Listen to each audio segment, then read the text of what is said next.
Sir आज मिल गया हूँ आपसे रामपुर की जमी पर, और एक आपका जो शायराना अंदाज होता है कि रामपुर वाले पे शायरियाँ सुनाते रहते हैं, एक बार वहाँ से अगर शुरू हो जाए तो मजा आ जाए। रामपुर नवाबों की नगरी है और ऐतिहासिक नगरी है। यहाँ की बहुत सारी चीज़ें पॉपुलर हैं। बॉलीवुड इंडस्ट्री में बहुत सारे लोगों ने यहाँ नाम बनाया है और ख़ासकर यहाँ का एक चीज़ बड़ा फेमस है जिसे कहते हैं रामपुरी चाकू। बहुत सारी फिल्मों में सुना होगा। जी बिल्कुल।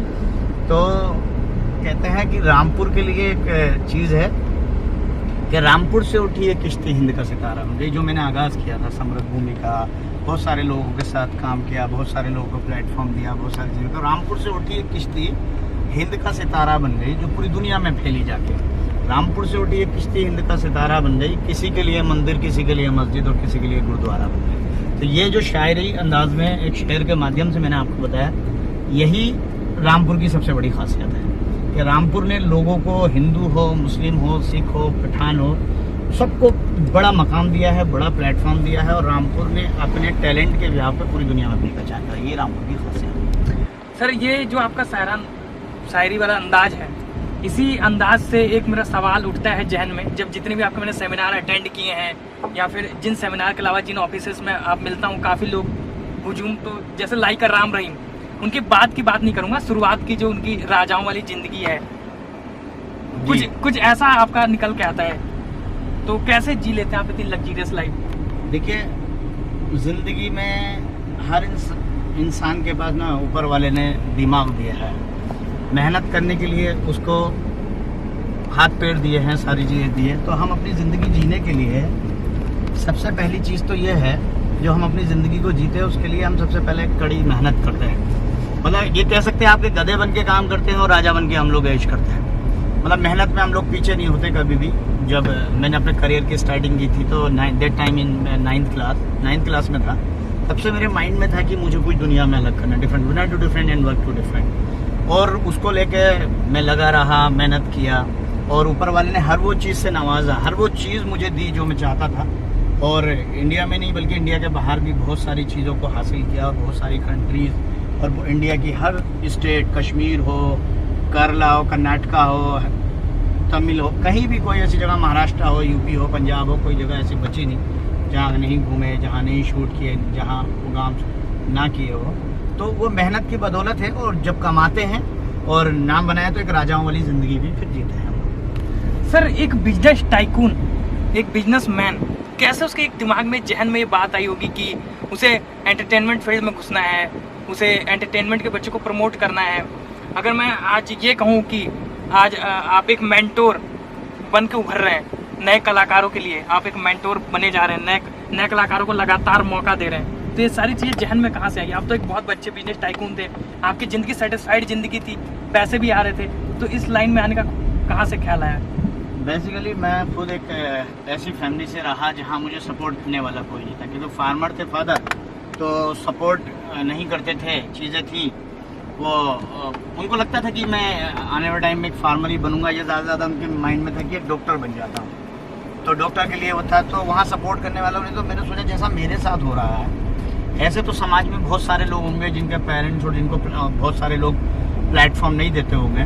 और इंटरटेनमेंट इंडस्ट्री जहाँ तक है, जो सबसे ज़्यादा ग्लैमर की इंडस्ट्री है, पॉपुलैरिटी की इंडस्ट्री है, जो नैम फैम मनी सब देती है, तो उस इंडस्ट्री में तो और ज़्यादा मुश्किल है कि लोगों को प्लेटफॉर्म नहीं मिल पाता है। तो मैंने सोचा कि जो मेरी अपनी ग्रुप ऑफ कंपनी है, जस्ट लाइक ये मैगजीन आता है अपना, समृद्ध भूमि के नाम से पूरा एक ग्रुप है अपना बेसिकली। तो मैं सोचा कि ये जो मैंने मीडिया में भी अपना पूरा नाम बनाया है, प्रोडक्ट में FMCG हेल्थ में भी है, रियल एस्टेट में भी है, मैं सोचा एंटरटेनमेंट इंडस्ट्री में भी मैं उन लोग के लिए एक प्लेटफॉर्म बनाता हूँ जिसका नाम मैंने समृद्ध भूमि इंटरटेनमेंट रखा। समृद्ध भूमि का मतलब होता है कंप्लीट लैंड, उन लोग के लिए कंप्लीट, समृद्ध का मतलब कंप्लीट और भूमि का मतलब लैंड, उन लोग के लिए कंप्लीट लैंड बनाया कि जो लोगों के पेरेंट्स पैसा खर्च नहीं कर सकते हैं, उनको प्लेटफॉर्म नहीं दे सकते। मतलब जैसा मैं मेरे बारे में सोचता था, मैंने सोचा जो मेरे साथ हुआ है मैं दूसरों के साथ कभी नहीं होने दूंगा। उस चीज़ को लेकर मैंने बॉलीवुड का प्रोडक्शन, उसका टाइटल है ए कंप्लीट बॉलीवुड सोल्यूशन। आपका अपना थिएटर, आपके सपनों का थिएटर। अगर आप रुद्रपुर रहते हैं, अगर आप नैनीताल रहते हैं, अगर आप दिल्ली में रहते हैं, अगर आप पंजाब रहते हैं, तो आपको कहीं जाने की जरूरत नहीं है। बॉम्बे अगर आपके पास जाने के पैसे नहीं, तो आपके घर बैठे वो सिस्टम आएगा। वैसा मैंने डिजिटली एक प्लेटफॉर्म तैयार किया जो इंडिया में नहीं बल्कि इंडिया के बाहर भी बन रहा है, और उन लोगों पे पैसा भी हम लोग लगाते हैं, एज ए गार्जियन हम लोग काम करते हैं, उनको पैसा भी लगाते हैं और उनको ब्रांड भी बनाते हैं। ये कॉन्सेप्ट मेरे को, जब मैंने अपनी ज़िंदगी को जिस तरीके से जिया था, जो देखा था, उस तरीके से देखने के बाद में ये कॉन्सेप्ट मेरे माइंड में है और मैंने उसको ये कॉन्सेप्ट उन लोग के लिए बनाया जो प्रॉब्लम्स मैंने फेस की। मेरा माइंड में रहा कि लोगों को ये प्रॉब्लम फेस ना करना पड़े, इसलिए ये सिस्टम माइंड में है। रोको रेप म्यूजिक एल्बम जो आया उस समय आसिफा के लिए, जस्टिस के लिए आप जो लड़े, तो एक सोशलाइजेशन भी दिखता है, एक बिजनेस टाइकून, फिर वो एंटरटेनमेंट फील्ड से जुड़ जाता है और फिर समाज के लिए अपनी संवेदनाएं व्यक्त करता है। तो कितने रूप हैं आपके? बेसिकली देखिए, एक इंसान है और इंसान के साथ एक परिवार और एक समाज जुड़ा होता है, जो कि उसके साथ बहन बेटियां होती हैं, सारे लोग होते हैं। जब जम्मू एंड कश्मीर में 6 साल की बच्ची का रेप कांड हुआ, तो वो किसी न किसी की बेटी थी और बहन थी किसी न किसी की। तो जब उसका रेप कांड हुआ तो माइंड में ये आया, ये सारी चीज़ आई कि ये तो बहुत गलत है, क्योंकि वो मासूम बच्ची का रेप कांड हुआ आसिफा, और वो इंडिया में बहुत हाईलाइट हुआ। तो बहुत सारे लोगों ने जो इंटरव्यूज़ दिए टीवी पे, बहुत सारे लोगों से मीडिया ने पूछा, तो सिर्फ उन्होंने कहा कि हमें बड़ा अफसोस जाहिर हुआ, ये नहीं होना चाहिए, गलत है। लेकिन मैंने एक बड़ा डिसीजन लिया कि इससे बात नहीं बनेगी। दुनिया को मेरी बात से, इस बात से, मैं जब तक मैं उस पर कोई एक स्टोरी ना बनाऊँ, एक कॉन्सेप्ट ना बनाऊँ, तो मैंने दिल्ली के अंदर नजफगढ़ में बाकायदा शूट किया। और शूट करने के बाद में एक बड़ा म्यूजिक एल्बम बनाया रोको रैप के नाम से। मतलब टाइटल है कि ये रैप नहीं संदेश है, फिर भी रैप कैसे, मिटे जो इंसानियत, टूटे जो हैवानियत। मतलब इंसान हैवान बन चुका है, शैतान बन चुका है। वो ये नहीं सोचता है कि कोई किसी की बेटी, किसी की बहन, किसी की कुछ होगी। उस तरीके से करने के बाद में इंसान जो शैतान बन चुका है, ये सारी चीज़ बन चुका है, उसको एक मैसेज देने के लिए कि बहन बेटी का रैप मत करो, क्योंकि वो भी किसी की बेटी और किसी की बहन है। वो मैसेज लेके मैंने एक बड़े लेवल पे नटराज म्यूजिक कंपनी से, जो चंडीगढ़ की कंपनी, उस म्यूजिक एल्बम को मैंने रिलीज़ किया। वहाँ से माइंड में एक जज्बात आया कि वो किसी की भी बहन बेटी हो सकती है, तो जज्बात के लिए मैंने वो म्यूजिक एल्बम बनाया, वो किया। सर, आपके नाम से जुड़ा एक बहुत बड़ा आपने जैसे ब्रांड बना दिया, डांस मेरी लग गई। आपकी पहले डांस में लगी और बहुत बार लगी, सिर्फ डांस के चक्कर में। और उसके बाद आपने उसी कॉन्सेप्ट को लेकर मूवी बना डाली और सारे जितने डांसर्स थे सबको कहना भी गलत नहीं होगा कि बिल्कुल आपने रोड साइड से उठा के एक और सीधे सेलिब्रिटी जैसा बना दिया। जो जिनको कोई जानता नहीं था, पहचानता नहीं था, आज वो अपने शहर जाते हैं तो उनको स्वागत में पूरा शहर खड़ा हो जाता है। तो ये कॉन्सेप्ट दिमाग में कहाँ से है? असल में ये एक लंबी स्टोरी है। ये मूवी का नाम डांस में मेरी लग गई नहीं था, बेसिकली मूवी थी लग गई सिर्फ, और ये कॉमेडी मूवी थी। तो लग गई मूवी हमने उस टाइम में बहुत और अभी भी बड़ा मतलब पैसा था हमारे साथ, पॉपुलैरिटी हमने पूरे इंडिया लेवल पे बहुत बड़ी लग गई की। तो बड़े बड़े जो बॉलीवुड के लोग हैं वो जा के ऑडिशन लिया करते थे। इंदौर है, पंजाब है, चंडीगढ़ है, हैदराबाद है, बड़े बड़े लोग जा के इसके ऑडिशंस लिया करते थे, चीज़ें किया करते थे। तो उसका एक हंगामा था मूवी का। एक ये था कि मूवी हंगामा, पूरे में हंगामा था कि कौन सी ऐसी मूवी आ रही है कि डीआईडी के ऐसे ऑडिशन नहीं होते। फर्स्ट राउंड में प्रोडक्शन वाले लोग होते हैं, चैनल वाले होते हैं, इसमें फर्स्ट राउंड के अंदर इतने बड़े बड़े सेलिब्रिटी जा जाके ऑडिशंस दे रहे हैं, ये चीजें कर रहे हैं। तो उस मूवी को जब हमने लग गई मूवी को किया, तो उसमें 4-5 मार्केट के एक्टर थे और उसका हमने ग्रैंड फिनाले किया था नोएडा के अंदर। जब नोएडा में किया तो वहाँ पे कोई डांसर, जो बच्चे सेलेक्ट हुए टैलेंट में, और हमने बड़े बड़े उनके लिए प्राइज भी रखा। तो लोगों ने क्या करा, उस प्रोग्राम में तोड़ फोड़ मचा दिया। मतलब वहाँ पे हमारा 1.5-2 करोड़ का नुकसान हुआ था। तो जब वो प्रोग्राम में, क्योंकि हम क्या, कुछ लोगों को ये लगता था कि ये बच्चों को क्यों सेलेक्ट किया गया है, मतलब 2000-4000 लोग की ऑडियंस थी वहाँ। तो जब वहाँ मेरा ये लॉस हुआ और पूरी मेहनत गई, तो मेरे को उसमें जो ज़्यादा बदतमीजी, या कहते हैं ना, हमारे हर कल्चर में ना सोसाइटीज होती हैं। जैसे हमारे डिपार्टमेंट के अंदर मॉडलिंग, एक्टिंग, सिंगिंग, डांसिंग, तो डांसिंग के जो बच्चे होते हैं ना, वो क्या होता है, थोड़ा लो फैमिली से निकल के आते हैं, उनको वो सोसाइटी नहीं मिल पाती है। तो डांसर बच्चों को इतनी समझ नहीं होती। एक्टिंग बच्चे जो करते हैं, मॉडलिंग जो करते हैं, वो अच्छी फैमिली से होते हैं, उनके पेरेंट्स ने उनको एक सोसाइटी दी। तो डांसिंग के बच्चों ने क्या करा, आपस में मिलकर हंगामा किया और वहाँ तोड़ फोड़ मचा दिया। तो जब लगाई किसने थी, हमारी डांसरों ने। तो मैं जिद्दी हूँ कि उन्हें भी जिद है जहाँ बिजलियाँ गिराने की, उन्हें भी जिद है जहाँ बिजलियाँ गिराने की, और नाम सैयद समीर अली है, हमें भी जिद है वहीं आशियाँ बनाने की। तो मैंने सोचा मेरा भी आशियाँ वहीं बने। तो मैंने कहा, अपने मैनेजर को फोन किया और मैंने कहा, एक काम करो, मूवी का नाम चेंज करो, टाइटल चेंज करो, मूवी का नाम रखो डांस में मेरी लग गई। बेसिकली इस प्रोजेक्ट को 3-3.5 साल हो गए हैं, समझ रहे हैं आप? क्योंकि अब लोग को क्या लगता है कि यार 3-3.5 हो गए, आएगी नहीं आएगी, लगेगी कि नहीं लगेगी। अब उनको ये तो पता नहीं है कि खिचड़ी बनी कितने टाइम में है। पहले ये लग गई, और ये लग गई का सबसे बड़ा प्रूफ मैं दे रहा हूँ। ये मैगजीन कितने टाइम की है, 2014 की। इसका प्रमोशन मैं 3-4 साल से करना शुरू कर दिया था। लग गई का, और ये अच्छा हुआ कि ये मैगजीन इस टाइम मेरी गाड़ी में मौजूद है। तो लग गई का जब प्रमोशन हमने करना शुरू किया था तो इसमें कहीं एक मुझे आई थिंक ध्यान आ गया, इस वाली मैगजीन के अंदर भी हम लोग प्रमोशन जब करते थे तो इसमें कहीं है लग गई का, चेक करो। मैं देखता हूँ लग गई का कहीं ये है। यस, देखिए ये सबसे बड़ा प्रूफ है। फिल्म का नाम क्या था? लग गई। लग गई, ये फिल्म का नाम था। और ये फिरोज खान है, अर्जुन है, महाभारत वाले, ये डांस के। और ये रिजोर्ट है आगे, ये आजम खान साहब का, उसमें हमारा ये प्रोग्राम हुआ था रिजोर्ट में। मतलब ऐसे ऑडिशन पूरे भारत में कोई नहीं करता था। तो ये हमारी एंट्री 40-50 गाड़ियों से हम लोग एंट्री मारते थे, ठीक है। तो ये लग गई थी। अब इसका फनाले कहाँ हुआ? नोएडा के अंदर हुआ। जब नोएडा के अंदर इसका फनाले हुआ तो जब नोएडा में फिनाले हुआ तो वहाँ लोगों ने डिस्टर्ब कर दिया पूरा, मतलब बहुत ज़्यादा वो हो गया। परमिशन भी थी, सारी चीज़ थी, फिर भी वो बच्चे लोग थे, पब्लिक थी, तो डिस्टर्ब। तो उसके बाद हमने टाइटल रजिस्टर करा, डांस में मेरी लग गई। दैट टाइम जब ये लग गई फिल्म बन रही थी, I am only producer, I am not only actor, I am only producer. लेकिन जब अपने डांस में मेरी लग गई तो मुझे जिद हुआ कि मैं अब इसमें से लीड करूँगा और इस मूवी को 100 गुना बड़ी बनाऊंगा। तो उस मूवी में हमने फिर क्या किया, जहाँ 4-5 एक्टरों से उठा के उस मूवी को हम 40-50 एक्टरों तक ले गए। सरोज खान, शक्ति कपूर, रजा मुराद, अमन वर्मा, शशि शर्मा, जावेद हैदर, टिल्लू, बहुत सारे लोगों को लेके और वो मूवी बनाई। और उसमें मैंने हीरो का लीड कैरेक्टर किया। और उसमें फिर उन्हीं बच्चों को, मतलब मैं सीख देना चाहता था कि कोई अगर आपके साथ गलत करता है ना, आप कभी उसके साथ गलत मत करो। आप अगर उसका, जिसने तुमको तमाचा मारना, उसका तमाचे से नहीं, अपने बल्लेबाजी से जवाब दो। फिर वो मूवी बनाई और डांसरों पे ही बनाई। समाज बिगड़ा है तो उसको बिगड़ा हुआ मत छोड़ो। समाज बिगड़ा है तो ऐसा रास्ता लाओ, उसको सुधारना कैसे। वो मूवी में कॉमेडी भी बना सकता था, लेकिन डांसरों पे क्यों बनाई? I am not a dancer, I am only actor, producer, director. But मैंने वो मूवी इसलिए बनाई कि उन डांसरों को एक अच्छा मैसेज देना, समाज में ऐसे लोग भी होते हैं, अच्छे लोग भी होते हैं, कि तुमने इतना जुल्म किया उसके बाद भी तुम्हारे लिए हमने फिर प्रोजेक्ट बनाया। तो वो मूवी वो बनाया, उसके दोबारा ऑडिशन शुरू। और दोबारा ऑडिशन शुरू होने के बाद में उसमें तमाम सारे स्टेट से, छत्तीसगढ़ हो, महाराष्ट्र हो, MP हो, तमाम सारे स्टेटों से हमने डांस के बच्चे लिए और वो मूवी की अलग अलग टीमें बनाई डांस के बच्चों की। और वो डांस के बच्चे लेके हमने उस मूवी को बनाया। अभी लगभग मैं समझता हूँ 1.5 साल में पहले ही पूरा शूटिंग कंप्लीट हुआ है उसका। और शूटिंग कंप्लीट होने के बाद में अभी बीच में कुछ प्रोजेक्ट में हम लोग बिजी हो गए थे। फिर अभी ये लॉकडाउन का पीरियड है इस टाइम, तो अभी इसको बहुत जल्दी ऊपर वाले ने चाहा डांस में मिलेगा। और बहुत अभी देखिए समाज में क्या है, बहुत सारे लोग सोचते हैं इतना बड़ा मूवी बनाया, इतना प्रमोशन किया, पता नहीं लगेगी कि नहीं लगेगी। अरे उनसे ये पूछो जिसने पैसा लगाया है करोड़ों अरबों रुपया, उसके दिल पे क्या बीतती होगी। ये तो लगेगी और ऐसी लगेगी कि पूरा समाज इसको देखेगा। क्योंकि हमारी जो प्लानिंग है, जिस लेवल पे हम काम करें, हम लोग प्रमोशन और मार्केटिंग पे सबसे ज्यादा ध्यान देते हैं। क्योंकि ऑडियंस को तो वो चीज़ जब ही समझ में आती है, क्योंकि 75% मूवी, 50% मूवी आप गूगल में जाके सर्च करिए ऐसी हैं जो 4-4, 5-5 साल में बनी है।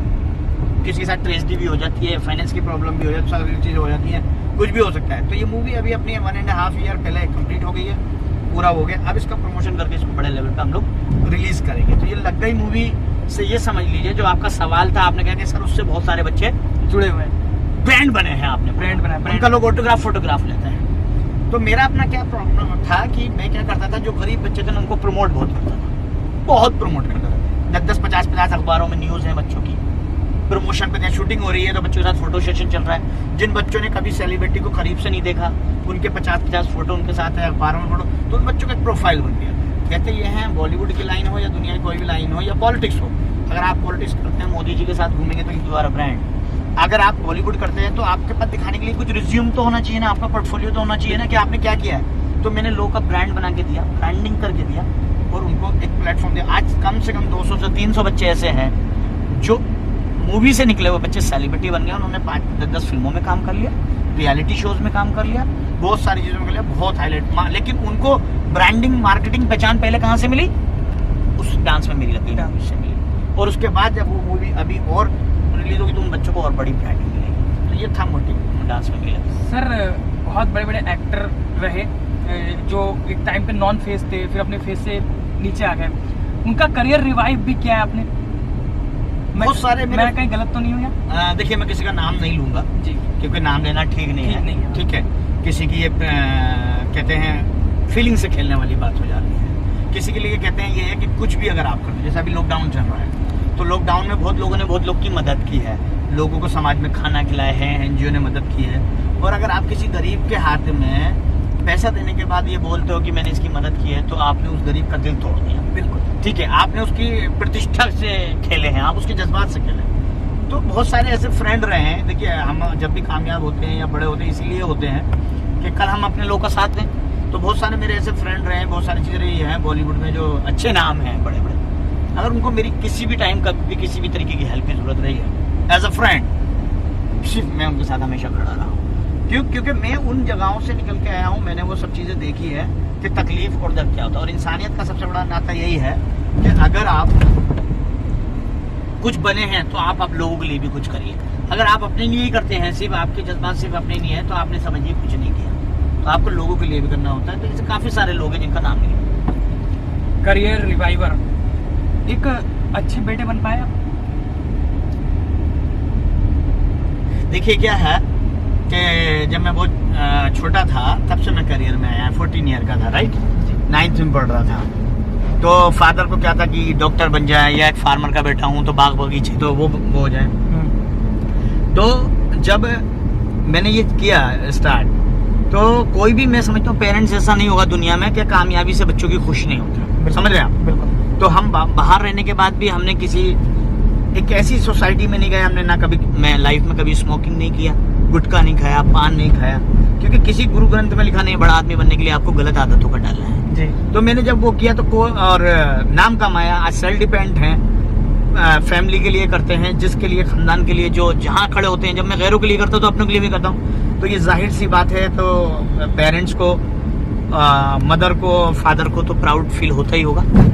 और अभी मैं ये समझिए, मैं साल में 360 दिन बाहर रहता हूँ। 65 दिन होते हैं, सिर्फ 5 दिन फैमिली के साथ। लेकिन लॉकडाउन में ये बड़ी खुशी की बात है, जिस टाइम हम लोग ये इंटरव्यू कर रहे हैं, तो बड़ी खुशी की बात है कि लॉकडाउन में मैंने पूरा टाइम अपने फैमिली के साथ दिया है। तो जाहिर, क्योंकि उन फैमिली के लिए भी इतनी खुशी की बात है कि ये एक ऐसा टाइम मिला है लोगों को कि वो ज़्यादा से ज़्यादा टाइम अपनी फैमिली के साथ स्पेंड करें, पेरेंट्स के साथ स्पेंड करें, फैमिली के साथ स्पेंड करें। तो इस टाइम में अच्छी चीज़ें करें, अच्छी चीज़ें लोगों को सिखाएं।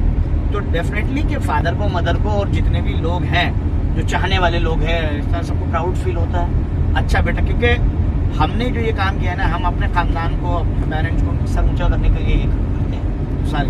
तो डेफिनेटली कि वो फादर जो है, हमारे सारे बच्चे हैं और हैं, वो साथ में रहते हैं। लेकिन उनको हमसे ज़्यादा चाहत इसलिए रहती है क्योंकि हम बाहर भी रहते हैं और हमने दुनिया में कुछ अलग किया है, और ब्रदर से कुछ अलग किया है। ये सब चीज़ें। सो सर, अच्छे, बहुत अच्छा नेचर है ना यहाँ का। मैं भी आ रहा है, इसी ठंडा ठंडा हो रहा है। 26 साल के उम्र में आपने अपने आप को करोड़पति घोषित कर दिया था जी। बहुत कम एज नहीं थी? असल में बहुत पहले भी काम शुरू कर दिया था, इसलिए जल्दी हो गया। काम शुरू कर दिया था उस एज में, जिस एज में बच्चे क्रिकेट खेलते हैं, जिस एज में बच्चे, आप क्या कहते हो, कबड्डी खेलते हैं। 9th क्लास में थे आप शायद? एक टाइम हम 9th क्लास, और 14 ईयर एज। शादीशुदा हैं आप? बहुत सस्पेंस है लोगों के मन में कि Syed Sameer Ali, director, producer, actor, शादीशुदा है या नहीं? नहीं।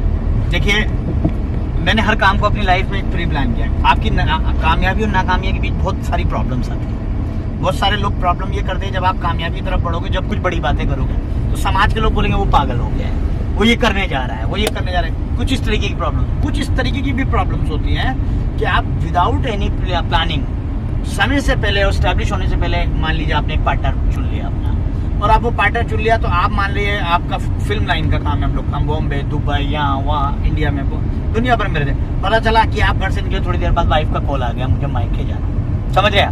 फिर वाइफ की नेचर हमसे मैच करती है कि नहीं करती है, वो मैटर है। तो प्रॉब्लम एक तरीके की नहीं होती आपकी कामयाबी, प्रॉब्लम बहुत तरीके की होती है। और ये मैं समाज को और युवाओं को भी मैसेज देना चाहूँगा कि जैसे आजकल के बच्चे बहुत छोटी छोटी एज में शादी कर लेते हैं, या बहुत जल्दी उनको शादी की पड़ जाती है, स्टैब्लिश होती है, बाद में प्रॉब्लम्स होती है, स्ट्रगल्स करते हैं बच्चे लोग, स्टैब्लिश नहीं हो पाते। तो समाज को भी पहले अपने आप को स्टैब्लिश करें, क्योंकि बड़ा अच्छा डायलॉग है अमिताभ बच्चन साहब का, बुढ़ा हुआ तेरा बाप। क्योंकि इंसान शादी वादी के लिए कभी बुढ़ा नहीं होता है। पैसा होना चाहिए। हमारी तो उम्र 28 साल है, पैसा होना चाहिए। 16 साल की बच्ची कहती है बंगला हो, गाड़ी हो, ऑडी हो, चाहे 60 साल का हो मम्मी। हाँ, तो मसला क्या है कि शादी के लिए ये जरूरी नहीं है कि साहब आपको 25 साल की एज में शादी कर लेनी है और आप स्टैब्लिश हो। मतलब एज आपकी 20 साल की भी है, और अगर आप स्टैब्लिश हो तो आपको कर लेनी चाहिए। आज आप 28 साल के हैं, फिल्म चालू हुई थी आज से 4 साल पहले। हाँ, नियर अबाउट 4 साल हो गया पूरे। 24 साल की उम्र में प्रोड्यूसर बनने का ख्याल आदमी को, अपने घर से बाहर निकल के उस उम्र में आदमी नौकरी ढूंढता है, रिज्यूम लेके घूमता है, और उस उम्र में आप करोड़ों की फिल्में बनाने के लिए तैयार हो गए।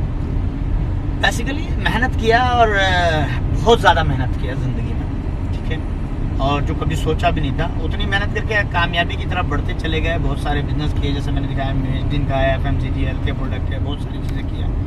तो जब बिजनेस किया तो वहाँ से वैसा, और फिर सोचा कि मैं यंगेस्ट, मतलब छोटी एज में, जो बॉलीवुड की इस एज में इतने बजट की फिल्म अभी तक किसी ने ना प्रोड्यूस की हो, वो फिल्म को प्रोड्यूस करने का मेरे माइंड में ख्याल आया, और उस फिल्म को हमने कंप्लीट भी किया। समझ रहे हैं आप?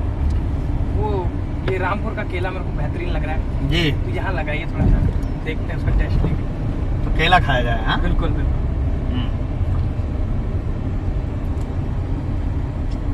इसे क्या कहते हैं, ये जो गोल गोल सा होता है, ये क्या हो गई? असल में रामपुर तो मेरा भी बहुत कम ही आना होता है जनमुनी, लेकिन जानते तो सारे फ्रूट को हैं। फ्रूट तो बहुत सारे हैं यहाँ।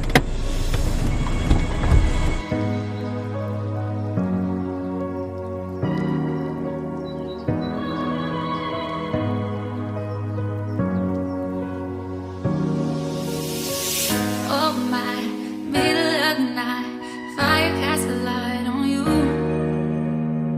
I slide a little to the right, just so I be next to you.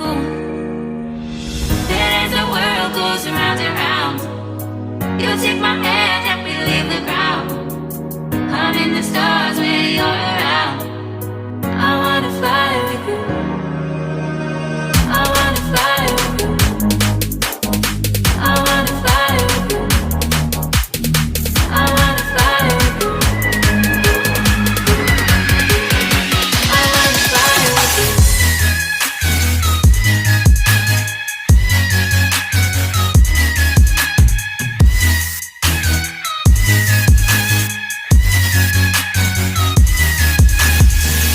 Oh my, तो सबसे पहले तो आप एक केला लीजिए। खाएं, आप भी खाएं केला। बिल्कुल बिल्कुल बिल्कुल कैल्शियम के लिए बहुत बड़ी आइटम है। बिल्कुल। और हमारे कैमरे के पीछे हमारे भाई साहब है चंदन, लो भाई आप भी चलो। तो सर बहुत लग्जीरियस लाइफ आपके साथ जीने का मौका मिलता है, और आप यकीन मानिए मेरे को लगता है कि अभी तक का सबसे बेहतरीन इंटरव्यू होगा ये क्योंकि आदमी सब कुछ देख सकता है, लेकिन जो ख्वाब पूरे करते हैं सिर्फ आप ही करते हैं। क्या प्लानिंग चल रहा है सर अभी स्ट्रगलरों के लिए? कोई प्लान कर रहे हैं आप, या फिर लॉकडाउन में भी ऐसी कुछ ऐसा कुछ खास नहीं, हम लोग लॉकडाउन में भी खाली नहीं बैठे, और वैसे भी हमारे देश के प्रधानमंत्री नरेंद्र मोदी जी और दुनिया भर के लोग वर्ल्ड वाइड डिजिटल प्लेटफॉर्म को बहुत प्रमोट कर रहे हैं, क्योंकि अब टेक्नोलॉजी का ज़माना है। अब वो पहले वाला ज़माना रहा नहीं कि खत लिख के किसी के घर भेजना, अपने मैसेज को पहुँचाने के लिए विदिन अ सेकंड आप वर्ल्ड वाइड वायरल कर सकते हैं जी।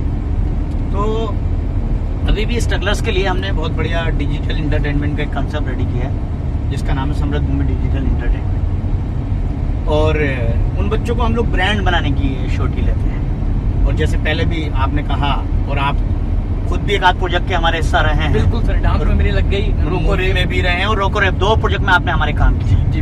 डांस में मेरी लग गई में भी आपने काम किया है, और रोको रेप में भी, और आपने देखा है उस लेवल को कि शूटिंग में हमारे 500 लोग से कम नहीं होते। बिल्कुल ठीक है, पेरेंट्स, उनके बच्चे, किस लेवल का हम लोग 5 स्टार होटलों में शूटिंग करते थे। बेसिकली जो म्यूजिक एल्बम होता है वो 2 4 10 लोगों में शूट हो जाता है, लेकिन आपके संग ऐसा एक्सपीरियंस करने का मौका मिला कि मेरे को लगता है 500 से ऊपर लोग थे म्यूजिक एल्बम में। बिल्कुल, और बच्चे तो थे, उनके पेरेंट्स तक को मौका मिला वहाँ। मौका मिला। दूसरी बात, एक और खासियत है कि मैं चाय का बहुत शौकीन हूँ। हाँ, तो जहाँ पे जो लोग ने कभी जिंदगी में चाय नहीं पिया, तो शूटिंग में हमारे बहुत सारी चाय, मैं बोलता था जो चाय नहीं पिएगा उसको बाहर निकाल दो जी। तो जबरदस्ती लोग को चाय पिलाया। और मैं बता दूं, शायद कैमरे वगैरह शूट हो रहा होगा आवाज, कि 55-56 बार सर खुद चाय पीते हैं, और जितने बार पीते हैं मुझे लगता है सबको पिलाता है। उतने बार चाय सबके लिए आता है, कि सिर्फ ऐसा नहीं कि स्पेशली सर के लिए आ रहा है। 55-56 टाइम दिन भर में सर खुद पी जाते हैं, और सर खाना बिल्कुल नहीं खाते हैं। ये कंप्लेन है सर से, सर खाना खाया करिए। फ्रूट खाता हूँ, वो खा रहे हैं अभी बहुत फ्रूट चल रहा है, फ्रूट ज्यादा पसंद है।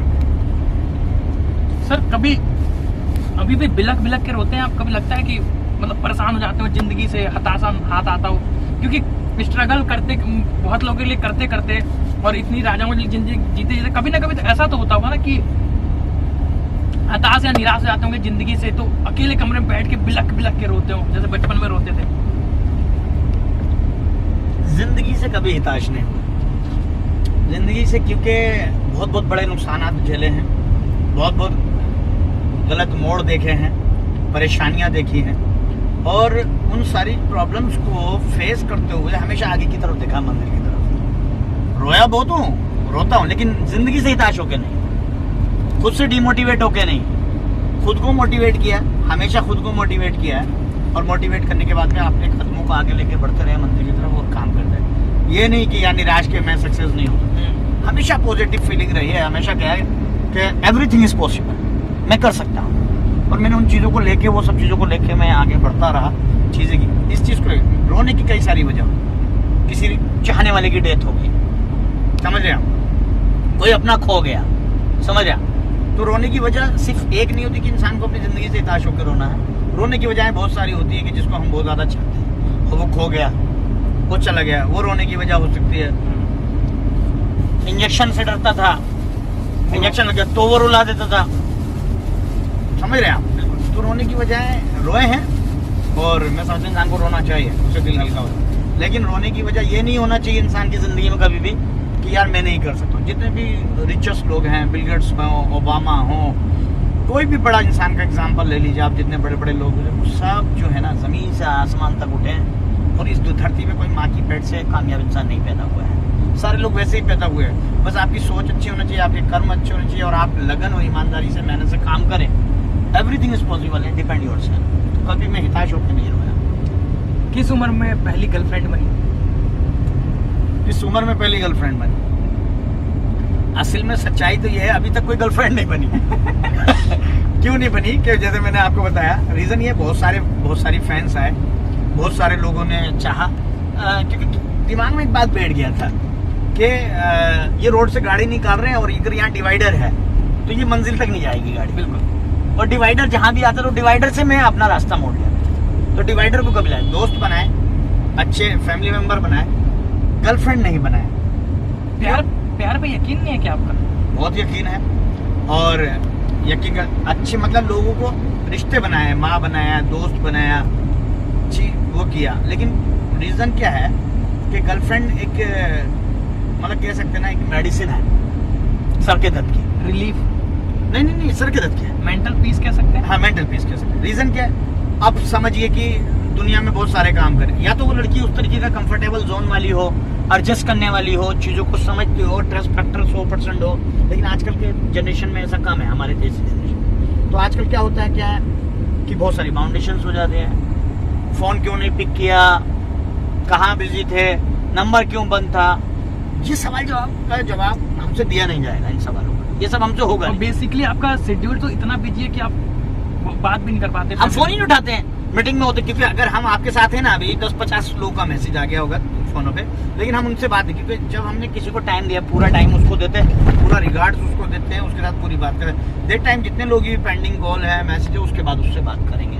अब ये हो नहीं सकता है कि पता चला हम एक सोसाइटी में बैठे, साथ गर्लफ्रेंड का फोन है, बोलते हैं आपसे 5 मिनट दो ना यार, कोने में जाके बात करते हैं। वो अपना क्लास है नहीं, वो अपना स्टैंडर्ड नहीं है।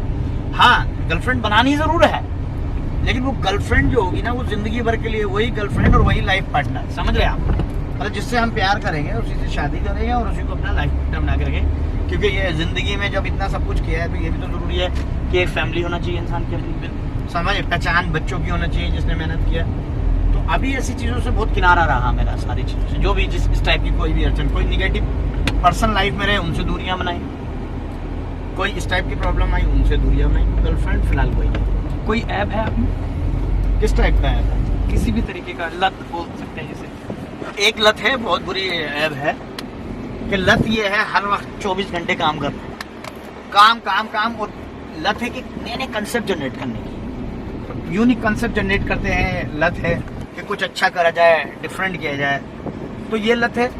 और जैसे अभी भी लॉकडाउन के टाइम में एक लत लगी और एक बेहतरीन कंसेप्ट बनाया डिजिटल इंटरटेनमेंट का, कि अब लोगों को वर्ल्ड वाइड प्लेटफॉर्म देना है। जैसे मूवी से दिया, रोको ऐप में आपने काम किया, मूवी में किया, तो उनसे लोगों को हमने प्लेटफॉर्म दिया। तो अब कंसेप्ट क्या है कि करोड़ों अरबों लोगों को प्लेटफॉर्म देना है। तो डिजिटल और एंटरटेनमेंट जिसमें गवर्नमेंट भी सब्सिडी देती है उसको लेके हमने एक यूनिक कॉन्सेप्ट बनाया जिसपे जो बच्चे एक्टिंग, डांसिंग, मॉडलिंग, सिंगिंग या कोई ब्रांडिंग चाहता है, कोई शॉपकीपर हो, कुछ ऐसा कॉन्सेप्ट बनाया कि रिक्शा वाले से लेके जहाज वाले तक उस कॉन्सेप्ट में एडजस्ट हो सकता है और उन लोग के पैसा भी ब्रांडिंग पे हम लोग लगाते हैं, क्योंकि कामयाब होने के लिए एक ही चीज जरूरी है जिसका नाम है ब्रांडिंग। आप मीडिया में जर्नलिज्म से रहें, आप रजत शर्मा बन जाएं, आप संदीप माहेश्वरी बन जाएं, या किसी भी चीज में हो जाए, आप बड़े लेवल में सुधीर चौधरी बन जाए, तब भी बने आप ब्रांड बने। तो हम लोग we are providing the branding also, ऐसा भी एक कंसेप्ट है ना। बीड़ी, सिगरेट, गुटखा, पान मसाला, ये सब चीज़ से अपन बहुत दूर है। और हमारे एम्प्लॉय जो हम लोग ऑफिस में जॉब देते थे,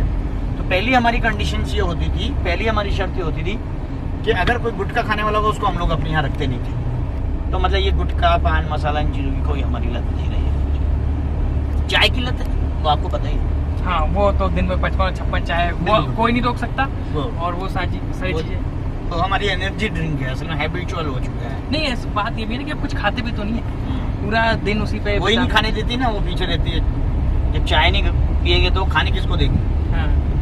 दो ही चीज होती है जिंदगी में, या तो खा सकते हैं या पी सकते हैं, तो दोनों में से एक ही चीज लेके जी सकते हैं। बिल्कुल समझे? तो हम एक ही चीज लेके जीते हैं, ये है। स्टार ड्रिवन रहे हैं आप, 24 घंटे स्टारों के साथ उठना बैठना, क्या उनके बिना आपको अपनी लाइफ इमेजिन नहीं कर पाते आप? 24 घंटे, जब भी मैं जितनी बार भी मिला हूँ, आपको जितना भी मेरे को ध्यान है और आपको भी शायद जितना ध्यान होगा, हमेशा 2-4 लोग जब तक बैठे ना हो आपके आसपास, आपको अच्छा ही लगता है। और एक चीज मैं इसमें और जोड़ना चाहूंगा कि शाम का खाना हो या दोपहर का खाना हो या सुबह का खाना हो, जब तक 15 लोग सर के साथ बैठ के खाना नहीं खाते हैं तब तक सर का पेट नहीं भरता है। और लेकिन सर सिर्फ 1 या 2 रोटियां खाते हैं ये सर का पेट सिर्फ 1-2 रोटी भरता है, लेकिन सर का पेट सही मायने में तब भरता है जब सर के संग 10-15-20 लोग बैठे हो तीनों टाइम। देखिए, मैंने आपको पहले भी बताया कि आपने एक सवाल किया था अभी थोड़ी देर पहले कि आपने ये एंटरटेनमेंट का कंसेप्ट आपके दिमाग में कैसे आया और लोगों को प्लेटफॉर्म देने का क्या। जब हमने सोचा ना जिंदगी में अपने लिए तो सब जीते हैं, अपने लिए तो पैसा सब कमाते हैं, नाम सब है, अगर हमने अपने लिए किया और लोगों के लिए नहीं किया तो क्या कामयाबी है? ऐसे ही जब हम खाना खाते हैं हम सोचते हैं हमने अकेले बैठ के खा लिया तो क्या खाया यार। हमारे साथ बैठ के इर्द गिर्द लोग खाना खाएं, इर्द गिर्द बैठ के लोग चाय पे, तो हमको लगता है अब हमने खाना खाया। तो हमें जिस टाइम पे खाना खाना अच्छा नहीं लगता है जब तक हमारे इर्द गिर्द लोग बैठे ना हो और 10-15-20 लोग, जैसे आपने बोला हमेशा देखा है, वो हमारे साथ खाना ना खा रहा हो, तब तक हमें वो चीज़ मज़ा नहीं आता है। ये सच। एक्चुअली आपको भूखी तब लगता है जब आपके आसपास इर्द गिर्द लोग इकट्ठे हो असल में जब लोगों को कहते हैं ना, आप जब देखते हैं हिंदुस्तानी लोग कैसे भेड़ चाल के शिकार है, तो अपन खाने पीने में भी भेड़ चाल के शिकार है। लोगों को देख के हमको भूख लगती है, उनको खाते हैं ना तो फीलिंग्स आती है, अब खाया जाए, अब खाया जाए। अकेले में बैठ के काय की फीलिंग्स कहाँ से आएगी? तो फीलिंग्स ही लोग दिलाते हैं हमको कि यार ये खा रहे हैं ना, इतना खा सकते हैं, इनका आधा तो मैं खा ही सकता हूँ। हाँ, वो कॉन्फिडेंस दिलाते हैं, मोटिवेट करते खाना खिला, तो उनसे एक मोटिवेशन आता है और उनके साथ खाना खा लिया जाता है। आप चैनल देखते हैं मेरा फिल्मी चाणक्य? चैनल देखता हूँ मैं आपका, तभी मैं इंटरव्यू दिया, वरना हर किसी चैनल पर मैं इंटरव्यू देता नहीं हूँ।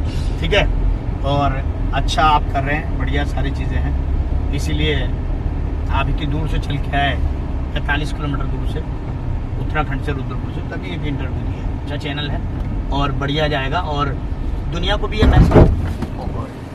मैसेज है कि ये जो चैनल है इसको देखें, आपके चैनल को, इसको फॉलो करें, सब्सक्राइब करें, फिल्मी चाणक्य, क्योंकि आप फिल्मी चाणक्य पे काफ़ी सारे स्टार्स का इंटरव्यू लेते हैं, उनको दिखाते हैं। आने वाले टाइम में आप इस चैनल के माध्यम से काफ़ी सारे लोगों को और एक पहचान दिलाएंगे। तो देखता हूँ आपका चैनल, बोलते रहो।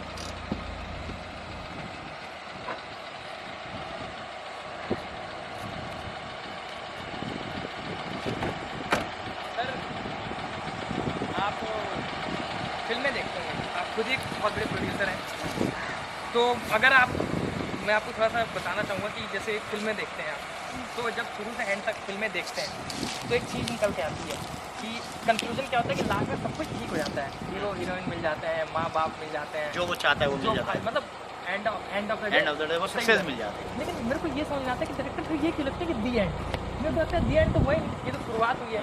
तो हमारे शो का एक टैग लाइन है, जस्ट अ बिगिनिंग।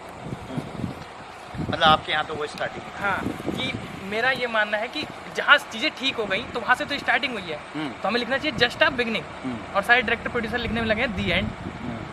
तो ये है मेरे शो का टैग लाइन। तो एक बार कैमरे की तरफ देख के बोल दीजिए, just a beginning. Just a beginning. और गाइस आज थे हमारे साथ सैयद समीर अली सर, जो एक करियर रिवाइवर भी हैं, मेंटोर गाइड भी हैं, डायरेक्टर, प्रोड्यूसर, एक्टर, राइटर भी कह सकते हैं। बहुत अच्छी जो डायरेक्ट किए फिल्म में डांस में लगी, सारा कुछ सर ने ही लिखा है वो। उसके साथ साथ सर एक बिजनेस टाइकून है, बहुत सारे स्ट्रगलरों को मौका देते हैं और कहीं ना कहीं उसका एक एग्जांपल आपके सामने खड़ा है, जिसने रोको रेप और डांस में लगी जैसी फिल्म की है और आज आप लोग के सामने इंटरव्यू सेलिब्रिटीज़ के लिए कह रहा है। कहीं ना कहीं सर का उसमें बहुत सहयोग है।